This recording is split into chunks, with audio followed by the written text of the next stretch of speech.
అందరికీ నమస్కారం. ఈరోజు రేవంత్ రెడ్డి గారు ఈ రాష్ట్రాన్ని నడిపించే ముఖ్యమంత్రి మానసిక పరిస్థితి ఎట్లుందో అర్థం కాని అయోమయ పరిస్థితులలో ఉంది. ఎవరిని మెప్పియటానికి ఏం మాట్లాడుతాడో తెలియని పరిస్థితి, ఎవరిని ఆకర్షించటానికి ఎటువంటి అబద్ధాలు మాట్లాడతాడో తెలియని పరిస్థితి, అధికారంలోకి రావడానికి అబద్ధాలు మాట్లాడిందంటే ఆ రోజు ప్రజలు విశ్వసించారు. ఇవాళ రాజ్యాంగ పదవిలో ఉండి ఒక ముఖ్యమంత్రి అయి ఉండి వారు మానసిక స్థితిని కోల్పోయి మాట్లాడుతున్నారు. దానికి ఉదాహరణ ప్రధానమంత్రి రాష్ట్రపతి పదవులను త్యాగం చేసిన ప్రణబ్ ముఖర్జీని ప్రధానమంత్రిని చేసింది శ్రీమతి సోనియా గాంధీ గారు. ప్రధానమంత్రి రాష్ట్రపతి పదవులను త్యాగం చేసిన ప్రణబ్ ముఖర్జీని ప్రధానమంత్రిని చేసింది. ప్రణబ్ ముఖర్జీ గారిని ప్రధానమంత్రి గారు సోనియా గాంధీ గారు చేసిందని అంటున్నారు. హైదరాబాద్కి సముద్రంలో ఉన్నాయని అన్నాడు. బాక్రా నంగలు ఇటువంటి అన్ని రకరకాలుగా దేవాదుల ఏడుందో తెలియదు, ఇంకోటి ఏడుందో తెలియదు. ఇరిగేషన్ రివ్యూ మీటింగులలో ఇంజనీర్లను అడిగే దుస్థితిలో ముఖ్యమంత్రి గారు ఉన్నారు. ఇటువంటి ముఖ్యమంత్రి మన రాష్ట్రాన్ని పరిపాలించటం ఈ తెలంగాణ ప్రజలు శాపమో పాపమో తెలియదు. కానీ ఈరోజు వారు అధిష్టానాన్ని మెప్పించడానికి, అటు మోడీ గారిని మెప్పించడానికి నానా తంటాలు పడుతున్నారు అబద్ధాలతో, మానసిక స్థితి కోల్పోయి. అందుకే అంటున్నాం, ఇది కాలం తెచ్చిన కరువు కాదు, కాంగ్రెస్ తెచ్చిన కరువు. వారి అలసత్వం, వారి మొద్దు నిద్ర, కాంగ్రెస్ పాపం ఖరీదు ఏంది అని అంటే తెలంగాణ ఎడారిని తలపించే విధంగా మారుతూ ఉంది. ప్రాజెక్టుల మీద శ్రద్ధ లేదు, నీళ్ళిద్దామనే ఆలోచన లేదు. వేదికల మీద ఉపన్యాసాలు ప్రజాధనంతో ప్రభుత్వ కార్యక్రమాలని చెప్పేసి పెట్టి ప్రతిపక్షాలని విమర్శించడానికి వాడుకుంటున్నారు తప్ప ఈ కరువు గురించి వివరిద్దాం, రైతుల్ని చైతన్యవంతం చేద్దాం, రైతులకు ఉపయోగపడే రేపటి భవిష్యత్తులో జరగబోయే ప్రమాదాన్ని అరికట్టడానికి సూచనలు ఇద్దాం, అధికారులను అప్రమత్తం చేద్దామనే ఆలోచన ముమ్మాటికి ఎక్కడ అవపడలే. రైతాంగం కోసం మేము ప్రాజెక్టులు కడితే అక్కస్తోని అవినీతి పాలైందని చెప్పేసి గొంతులు చింపుకున్నారు. అదే కాంగ్రెస్ నాయకులు ఈరోజు అధికారంలోకి వచ్చిన తర్వాత అధికారంలో అవినీతి కోసమే ప్రాజెక్టులు అని చెప్పేసి మొదలు పెడతా ఉన్నారు. ఒకవైపు ఉన్న కాలువలలో నీళ్ళు ఇట్లే కన్నెపల్లి పంప్ హౌస్ని ఆన్ చేసి కాలువలలో నీళ్ళు ఇచ్చి రోజుకు 2 టీఎంసీలు తోడుకునే అవకాశం ఉంది. వృధాగా సముద్రం పాలవుతున్న నీళ్ళని కాపాడండి, మళ్ళీ తర్వాత వర్షాలు పడే అవకాశం ఉందో లేదో. ఒకప్పుడు కప్పలకి పెళ్ళిళ్ళు చేసి వర్షాలు రావాలని కోరుకున్న మన ప్రాంతంలో ఈరోజు అనుకోని కారణాల వల్ల, ప్రకృతి వైపరీత్యాల వల్ల శాస్త్రవేత్తలు ముందస్తుగా హెచ్చరిక చేసినా వస్తున్న దాన్ని వరదని మనం ఒడిసి పట్టుకోవాలని చెప్పేసి అనుభవజ్ఞులు ఇంజనీర్లు చెప్తూ ఉంటే పెడచెవిన పెట్టి ఈరోజు తెలంగాణని ఎడారిగా మార్చే ప్రయత్నం చేస్తూ ఉన్నారు. ఒకప్పుడు డ్యాములలో ఎక్కడ చూసినా కానీ నిండు కుండల మాదిరిగా పొంగి పొర్లిపోయినాయి. అలుగులు పోసిన చెరువులు, అలుగులు పోసిన డ్యాములు ఈరోజు డెడ్ స్టోరేజ్కి వెళ్ళిపోయినాయి. డ్యాములు, చెరువులు, కుంటలు తెలంగాణలో డెడ్ స్టోరేజ్లో ఉంటే కాంగ్రెస్ ప్రభుత్వం కోల్డ్ స్టోరేజ్లోకి వెళ్ళిపోతుంది. నకిలీ విత్తనాలు ఎక్కడ చూసినా ఒకవైపు మామూలుగా రైతాంగం ఏం చేయాలనో దిక్కుచోచని పరిస్థితులలో ప్రభుత్వం నీళ్ళు ఇస్తుందా ఇవ్వరా, ప్రభుత్వం నుంచి ఒక సమగ్రమైన స్పష్టమైన హామీ వస్తుందేమని చెప్పేసి ఎదురు చూసి నార్లు పోసుకున్న రైతాంగానికి ఇంతవరకు ఒక స్పష్టమైన హామీ ఇవ్వలే.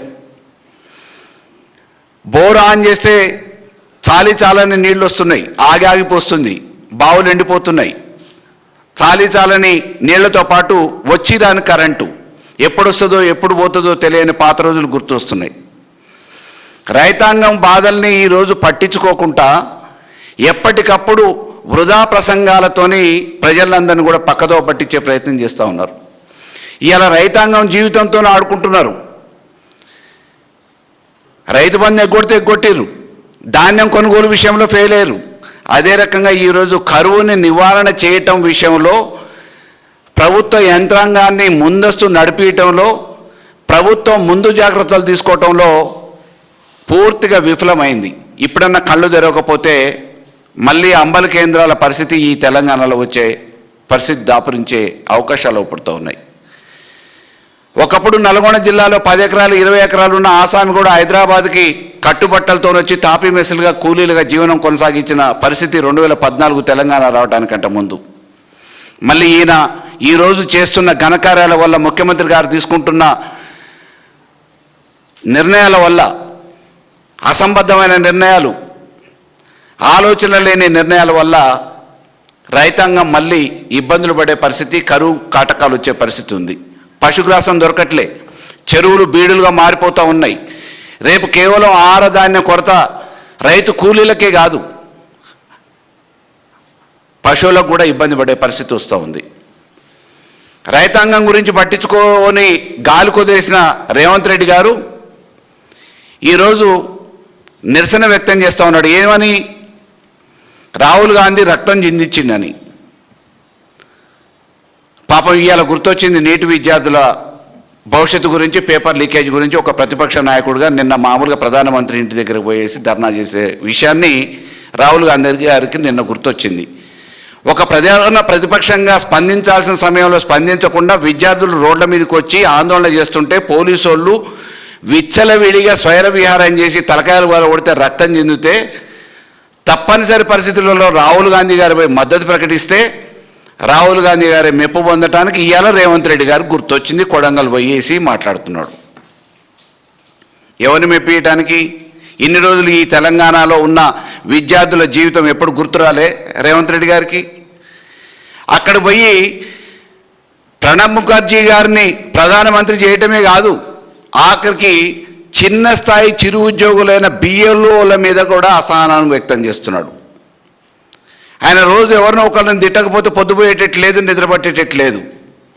సభలు పెట్టి, సమావేశాలు పెట్టి, ప్రెస్ మీట్లు పెట్టి కేసీఆర్ గారిని, కేటీఆర్ గారిని, హరీష్ రావు గారిని తిట్టాలి, బీఆర్ఎస్ని తిట్టాలి. లేకపోతే అవి లేనప్పుడు చిరు ఉద్యోగంలో ఎవరినో ఒకళ్ళని తిడుతూ ఉండాలి. తిట్టకపోతే ఆయనకి నిద్రపట్టే పరిస్థితి లేదు.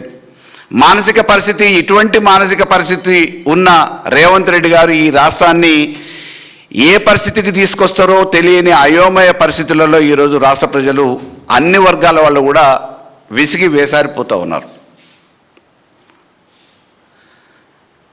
మా దగ్గర ఒకవైపు కాలువలలో నీళ్లు రావట్లేదయా అని చెప్పేసి రైతాంగం మొత్తుకుంటూ ఉంటే, నేను కొత్త ప్రాజెక్టులను తీసుకొస్తా అని చెప్పేసి నీటిపారుదల శాఖ మంత్రి మా నియోజకవర్గంలో 5 కోట్ల టెండర్ని నెల రోజులలో 50 కోట్ల ఎస్టిమేషన్గా మార్చి దండుకునే ప్రయత్నాలు చేస్తూ ఉన్నారు.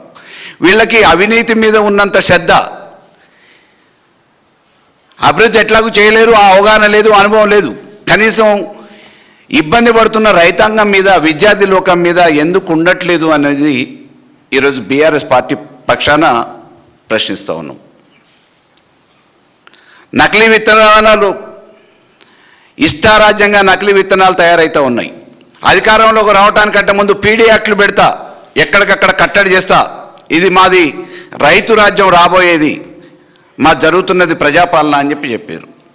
ఈ ప్రజాపాలనలో, రైతు రాజ్యంలో నకిలీ విత్తనాలు ఇష్టారీతిగా అమ్ముతూ ఉన్నారు.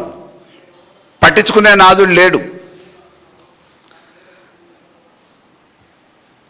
అడిగే నాదుడు లేడు.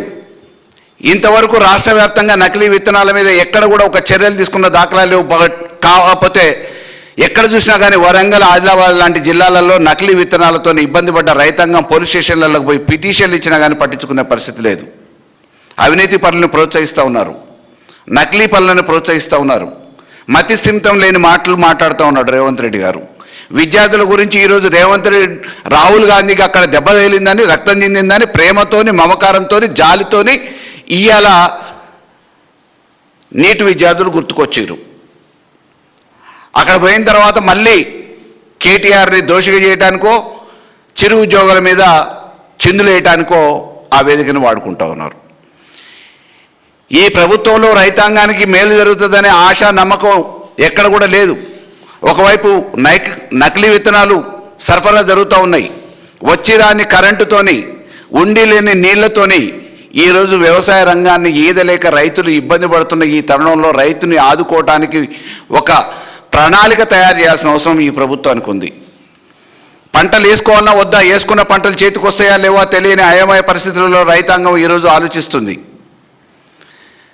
ఈరోజు నారు పోసుకున్న వాళ్ళందరూ కూడా నాట్లు వేయాలన్నా వద్దా, వేస్తే కనీసం ఈ పంటల్ని రక్షించుకోగలుగుతామా లేదా, కాలువల నుంచి నీళ్లు వస్తాయా రావా, ఈ ప్రభుత్వం మాకు అండగా ఉంటుందా లేదా తెలియని అయోమయ పరిస్థితులలో రైతాంగం ఇబ్బంది పడుతూ ఉంటే రాజకీయాల కోసం రేవంత్ రెడ్డి గారు ఆ హోదాని ఉపయోగిస్తున్నారు తప్ప ఎన్నుకున్న ఈ ప్రజానికం కోసం, ఈ రాష్ట్ర అభివృద్ధి కోసం మాత్రం ఆలోచించే పరిస్థితి ఎక్కడ ఉపడట్లే. ఒకవైపు రైతాంగం ఇబ్బంది పడుతూ ఉంది, రెండో వైపు నిరుద్యోగులు చదువుకున్న యువత ఉద్యోగాలు లేక ఇబ్బంది పడుతూ ఉంటే వాళ్ళని పనిపాటలు లేని వాళ్ళుగా చిత్రీకరించే ప్రయత్నం చేస్తూ ఉన్నాడు. అధికారంలోకి రావడానికంటే ముందు అన్ని రంగాలలో అనేక రకమైన హామీలు ఇచ్చిన రేవంత్ రెడ్డి గారికి ఈరోజు హామీలు మర్చిపోయి వాటిని తప్పించుకోవడానికి అసభ్యకరమైన మాటలతోని ప్రతిపక్షం వాళ్ళని తిట్టుకుంటూ మతిస్థిమితం కోల్పోయి ఈరోజు ప్రయాణం చేస్తున్న రేవంత్ రెడ్డి ఇప్పుడైనా కళ్ళు తెరిచి ఈ తెలంగాణ ప్రజల కోసం పనిచేయాలని చెప్పేసి కోరుతూ ఉన్నాం.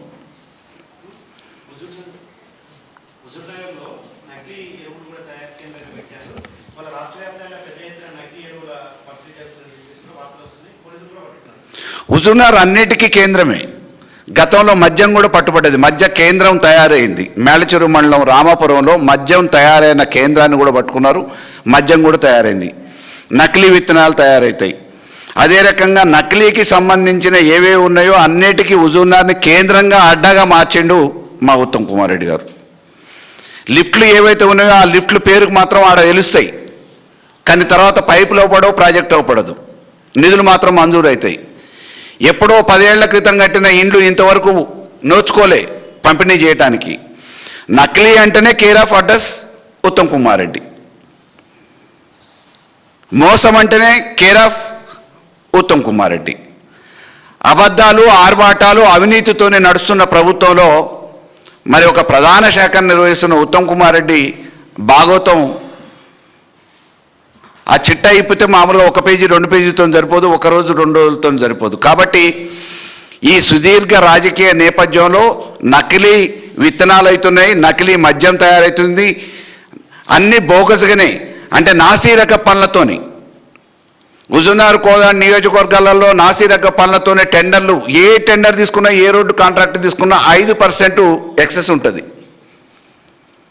మరి రాష్ట్ర వ్యాప్తంగా టెండర్లు అయితే రాష్ట్ర వ్యాప్తంగా అభివృద్ధి పనులు జరుగుతాయి, రాష్ట్ర వ్యాప్తంగా లేని రేట్లు కేవలం 6 నియోజకవర్గాలనే ఎందుకుంటాయి అని అంటే ఇక దానికి సమాధానం ఉండదు.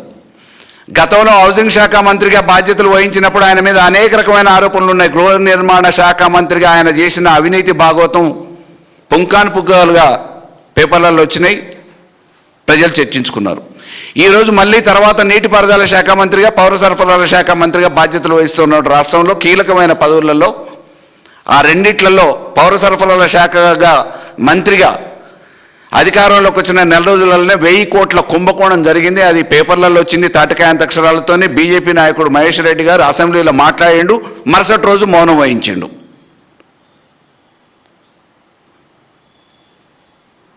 ఈరోజు ఎక్కడ చూసినా కానీ నీటిపారుదల శాఖ మంత్రిగా లిఫ్ట్ల పేరు మీద, కాలువల పేరు మీద, లైనింగ్ల పేరు మీద కుంభకోణాలు జరుగుతూ ఉన్నాయి. అందిన కాడికి దోచుకునే పనిలో రేవంత్ రెడ్డి గారు, అటు పొంగురెడ్డి గారు, ఇటు ఉత్తమ్ కుమార్ రెడ్డి గారు,